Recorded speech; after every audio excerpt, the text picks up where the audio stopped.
আজি তোমালোকক ক্যালকুলেশনৰ এটা ট্ৰিক শিকাম বুলি ভাবিছো যি ট্ৰিকটোৰ হেল্পত তোমালোকে আগন্তুক HSLC বা যিকোনো এন্ট্ৰেন্সৰ কাৰণে তোমালোকে ক্যালকুলেশন বা বহুত কম টাইমৰ ভিতৰত কৰিব পাৰিবা ট্ৰিকটো হ'ব যিকোনো সংখ্যাক 99 লগত যদি পূৰণ কৰা সাপোজ 99 পূৰণ 28 তোমালোকে কি কৰিবা ফাৰ্স্ট এই 28 টোৰ পৰা এক এটা বিয়োগ কৰি দিবা আৰু হেতু ইয়াত লিখি লবা কিমান হ'ব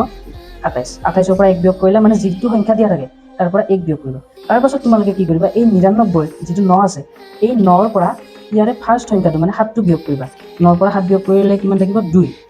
আৰু এই 9 টোৰ পৰা 2 টো বিয়োগ কৰিবা 2 টো বিয়োগ কৰি ইয়াত বহাবা 9 ৰ পৰা 2 বিয়োগ কৰিলে 7 আৰু 99 পূৰণ 28 যদি পূৰণ কৰা এইটোৱে পাই যাবা গতিকে